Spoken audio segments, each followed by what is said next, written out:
कोल्हापूर जिल्ह्याच्या पूर्व भागात अजूनही म्हणावा तसा पाऊस नाही। मात्र कोल्हापूर जिल्ह्याच्या पश्चिमेला काही रिमझिम पाऊस आहे तो सुरू झालेला आहे। धरण क्षेत्रातली दृश्य आपण बघतोय।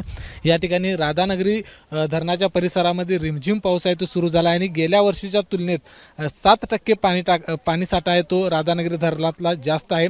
गेल्या वर्षी याच दिवशी 20% धरण हे भरलं होतं आणि या वर्षी आपण जर बघितलं तर ते 27% धरण भरलेलं आहे। एकूण जर बघितलं तर या परिसरामध्ये रिमझिम पाऊस सुरू झालेला आहे। त्यामुळे पर्यटक देखील या धरणावरती यायला सुरुवात झालेली आहे। समोर जर आपण बघितलं तर जो ऐतिहासिक असा बेनझीर व्हिला आहे तो या ठिकाणी कॅमेरामध्ये आपण पाहू शकतोय, कारण खूप महत्त्वाची ही वास्तू आहे। कारण ज्यावेळी या धरणाचं बांधकाम सुरू होतं त्यावेळी या बेनझीर व्हिलावरूनच या सगळ्या कामावर देखरेख आहे ती करण्यात आली होती आणि कोल्हापूर जिल्ह्यासाठी एक वरदान ठरलेलं हे राधानगरी धरण आहे। पावसाची प्रतीक्षा तर शेतकऱ्यांना आहे, कारण आता जर आपण बघितलं तर जून महिना जवळपास संपत आलेला आहे आणि पाऊस म्हणावा तसा झालेला नाही।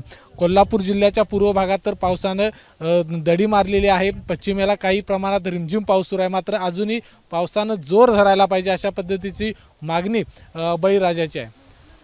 कॅमेरामन निलेश शेवाळेसह विजय केसरकर, एबीपी माझा, कोल्हापूर। एबीपी माझा, उघडा डोळे बघा नीट।